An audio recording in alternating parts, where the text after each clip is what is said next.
Dans la vidéo précédente de la semaine dernière, nous avons parlé de c'était quoi la blockchain. Et le but de cette vidéo aujourd'hui, c'est de vous expliquer quels sont les différents types de crypto-monnaies qui existent sur le marché crypto pour que vous compreniez les différentes options qui s'offrent à vous. Le but justement de cette suite de vidéos, c'est de vous permettre de comprendre quelles sont les différentes choses que vous devez savoir avant de commencer par acheter vos premières crypto-monnaies. Vous avez déjà un portefeuille Trust Wallet, on a parlé de comment créer un portefeuille Trust Wallet. Maintenant, il y a beaucoup de personnes qui m'ont demandé comment faire pour créer un portefeuille Trust Wallet. Mais il faut que vous compreniez qu'avant de commencer à acheter des crypto-monnaies, vous devez d'abord avoir des connaissances préalables. Le monde des crypto-monnaies, je rappelle que c'est comme l'agriculture. Lorsque vous voulez vous lancer dans l'agriculture, vous devez savoir sur quel type de terre planter, quel type de rejet acheter, comment ça se passe pour entretenir la plante. Lorsque vous vous lancez dans la pisciculture, vous devez savoir quel type de poisson acheter, qu'est-ce que les poissons mangent, dans quel bac on met les poissons, comment on fait pour changer l'eau. Il y a tout un contexte autour avant de vous lancer dans la pisciculture. Les crypto-monnaies, c'est pareil. Avant de vous lancer, il y a tout un tas de choses que vous devez savoir avant d'acheter vos premières crypto-monnaies. Donc, on parle des différents types de crypto-monnaies qui existent sur le marché juste après le jingle. Let's go.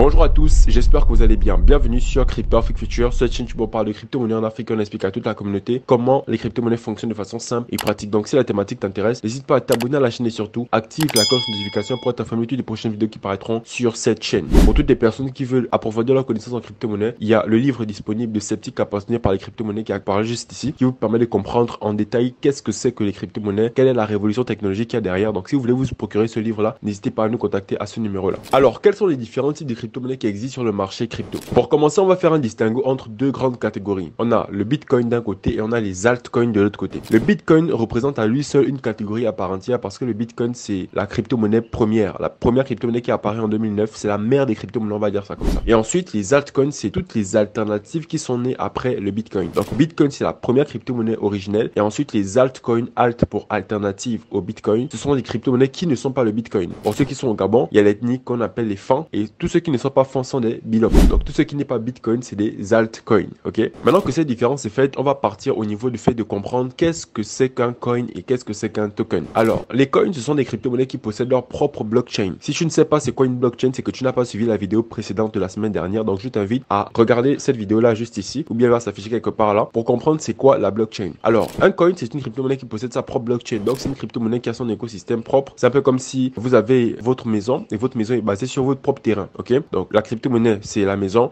et le terrain, c'est la blockchain, ok? Du coup, un coin, c'est une crypto-monnaie qui a sa propre blockchain. Ensuite, un token, c'est une crypto-monnaie qui est développée sur la blockchain d'un coin. C'est comme si tu viens construire une maison sur un terrain que tu loues. Sachant que la blockchain, c'est comme Internet, on peut créer des applications dessus, on peut créer des crypto-monnaies dessus, on peut créer des smart contracts. Donc, sur une blockchain, on peut créer des crypto-monnaies qu'on va appeler des tokens. Donc, lorsqu'une crypto-monnaie est sur sa propre blockchain, on va l'appeler un coin. Et lorsqu'une crypto-monnaie est développée sur une blockchain qui n'est pas la sienne, on appelle ça un token. Maintenant, à l'intérieur de coins, il y a plusieurs types de coins. Il y a les coins que l'on va appeler des privacy coins, qui sont des coins qui sont basés sur des blockchains privées. Ça veut dire que c'est des blockchains qui ne permettent pas de pouvoir retracer les transactions. Dans la vidéo précédente, on a expliqué que la blockchain, c'est une technologie transparente, ouverte, où on peut voir tout ce qui se passe dessus. Mais il y a des crypto-monnaies comme le Monero, par exemple, ou le Zcash, qui sont des crypto-monnaies qui ne permettent pas d'avoir cette traçabilité-là. Ça veut dire que lorsque vous faites des transactions en Monero ou en Zcash, vous êtes vraiment anonyme parce que personne ne peut retracer la transaction. Ce n'est pas contrôlé par une entité centralisée. C'est toujours une blockchain qui est décentralisée, bien évidemment. Sauf que là, c'est des blockchains qui ne permettent pas de retracer les transactions faites. Donc, ça permet d'avoir un plus grand niveau de confidentialité. Maintenant, au niveau des tokens, on a différents types de tokens comme les security tokens, les utility tokens, les non-fungible tokens, les tokens de gouvernance, etc., etc. Tous ces différents types de tokens-là représentent et ont une fonction bien précise. Par exemple, les utility tokens, c'est des tokens qui permettent d'être utilisés dans un contexte précis. Par exemple, lorsque vous allez dans des casinos, vous avez des pièces qu'on vous remet. Ça veut dire que si vous voulez jouer à des jeux, vous remettez l'argent en cash et ensuite, eux, ils vous remettent des jetons spécialisés pour être mis dans ces jeux-là. Ça, c'est des tokens qui sont jouables uniquement à l'intérieur du contexte du casino. Si vous sortez du casino, vous n'allez pas pouvoir utiliser ces tokens-là, ces jetons-là. Et donc, du coup, dans le monde des crypto-monnaies, il y a des crypto-monnaies qui servent à des jeux, par exemple, en ligne qu'on appelle des pay to earn, ou bien dans des metaverses, ou bien dans des contextes en tout cas précis. Ensuite, il y a des security tokens. Les security tokens, c'est des tokens, par exemple, qui représentent la valeur d'un actif du monde réel. Si, par exemple, tu prends un bien immobilier et que tu veux lui donner une valeur intrinsèque, par exemple, s'il vaut 1 million, au lieu d'attendre qu'il y ait un investisseur qui a 1 million, qui va venir acheter le bien immobilier, on peut diviser ce bien immobilier-là par 1 million, ce qui fait que chaque token va valoir 1 euro, 1 euro, 1 euro. Et ça fait en sorte que tout le monde pourra venir acheter 1 euro, même si quelqu'un est pauvre ou riche, tout le monde pourra le faire parce qu'il n'y aura plus besoin d'atteindre le fait qu'il y ait tout 1 million. En gros, on pourra diviser ce 1 million là en plusieurs tokens différents que les gens pourront acheter. Et donc du coup, c'est ce qu'on appelle justement la tokenisation. Donc chaque token va être un security token qui va représenter la valeur de ce bien immobilier là. Ok. Ensuite, on a les NFT, les non-fungible tokens. On fera des vidéos dédiées en tout cas, mais les NFT c'est des titres de propriété numérique. Un NFT représente un actif numérique. Ça peut être une photo, une vidéo, une chanson, un texte qui est basé sur la blockchain. Ce qui fait que cet actif numérique là a une traçabilité et tout le monde peut savoir qui est l'authentique propriétaire de cette vidéo, de cette chanson, de ce, peu importe, de tout ce qui est actif numérique, mais du moment que c'est basé sur la blockchain, ça devient un NFT. Ensuite, il y a les tokens de gouvernance. Étant donné que la blockchain, c'est un domaine décentralisé où tout le monde peut avoir de l'impact, où tout le monde peut interagir, où tout le monde peut contribuer à l'évolution ou à la sécurité du réseau. Un token de gouvernance, c'est un token qui permet de contribuer au développement d'un projet crypto. Donc, si un projet crypto veut faire une mise à jour ou bien veut évoluer, au lieu de le faire de façon autonome, comme les entreprises classiques, Facebook qui décident sans l'avis des personnes, ben, les tokens de gouvernance permettent de faire en sorte que lorsqu'un projet veut ajouter une fonctionnalité ou évoluer, ils vont demander l'avis de tous ces utilisateurs, de toutes les personnes qui détiennent des tokens. Et donc, chaque personne va pouvoir donner son avis et va pouvoir voter. Le vote que tu as va compter en fonction du nombre de jetons que tu as. Plus tu as de jetons, plus ton vote compte par rapport à l'évolution du projet, par rapport à ton choix sur l'évolution du projet. Du coup, le token de gouvernance permet de contribuer à l'évolution d'un projet crypto. Donc, vous voyez un peu dans ce contexte-là que, en fait, le monde des cryptos est très vaste et qu'il y a plusieurs utilités différentes par rapport aux crypto-monnaies que vous voulez utiliser ou acheter. Maintenant, tout à l'heure, on a parlé des altcoins et on a vu qu'il y a plusieurs catégories de crypto-monnaies. Dans les tokens, dans les coins, il y a plusieurs catégories. Mais il faut qu'on parle aussi des différents types d'altcoins. Au niveau des altcoins, il faut comprendre qu'il y a ce qu'on appelle des stablecoins, qui sont des crypto-monnaies qui sont stables, qui ne fluctuent pas. Dans le monde des crypto-monnaies, les gens pensent très souvent que les crypto-monnaies sont trop volatiles, que si vous achetez des crypto-monnaies, forcément, demain, vous allez vous réveiller et vous aurez moins d'argent ou plus d'argent, mais pas forcément. Vous pouvez directement acheter des crypto-monnaies stables, donc des stablecoins, qui sont adossés à la valeur de monnaie fiat. Par exemple, le stablecoin le plus utilisé aujourd'hui, c'est l'USDT, qui est un stablecoin qui est adossé au dollar. Ce qui fait que 1 USDT égale 1 dollar. Et donc, lorsque vous avez du USDT, vous n'avez pas une monnaie qui fluctue, vous avez justement une monnaie stable, une crypto-monnaie stable. Donc, très souvent, les personnes, lorsqu'elles achètent des crypto-monnaies, si jamais leur crypto-monnaie a pris de la valeur, ils vont sécuriser leurs bénéfices dans des stablecoins. Et ça vous permet justement de pouvoir avoir des crypto-monnaies, de l'argent conservé dans ce domaine, dans cet écosystème-là, sans qu'il n'y ait de volatilité ou de fluctuation. Comme stablecoin, on peut citer l'USDT, l'USDC, le DAI, etc., etc. Ensuite, au-delà des stablecoins, on a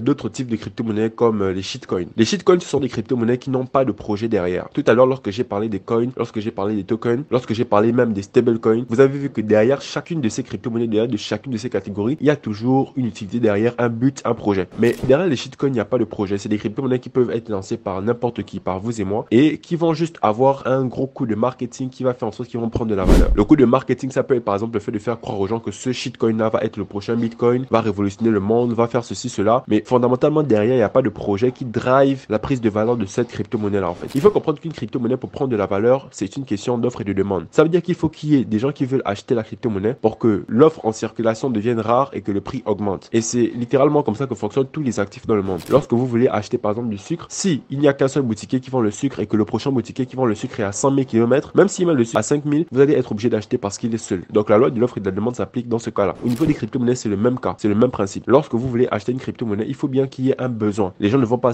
acheter le sucre s'ils n'ont pas besoin de sucre. Et donc dans le monde des crypto-monnaies, quand quelqu'un veut acheter une crypto-monnaie, c'est parce qu'il y a un besoin. Je vais vous expliquer par exemple le cas d'un security token. C'est une crypto-monnaie qui représente la valeur d'un actif. Donc si quelqu'un veut acheter une partie d'un bien immobilier, il va avoir besoin d'acheter ce security token-là. Si quelqu'un veut jouer à un jeu dans le métaverse ou bien dans les play to earn, il aura besoin d'acheter un utility token. Si quelqu'un veut participer au développement d'un projet, il aura besoin d'acheter un token de gouvernance. Si quelqu'un veut posséder une chanson ou une vidéo sur la blockchain, il aura besoin d'acheter un NFT. Vous voyez un peu que c'est toujours le besoin qui drive le fait que les gens vont être amenés à acheter une crypto-monnaie. Du coup, au niveau des shitcoins, il n'y a pas de besoin d'en acheter parce qu'il n'y a pas d'utilité derrière. Et donc, les shitcoins ne prennent de la valeur que parce qu'il y a derrière de fausses hype, de fausses informations qui sont divulguées sur Internet et les gens en achètent massivement. Et vu que ce n'est basé sur rien fondamentalement, c'est des crypto-monnaies qui vont prendre beaucoup de valeur rapidement et qui vont aussi beaucoup perdre de valeur très rapidement. Du coup, en fait, c'est très dangereux d'investir dans les shitcoins. Donc, faites très attention. Tout ce qui est Shiba Inu, Dogecoin, en général, il y a des têtes de chiens.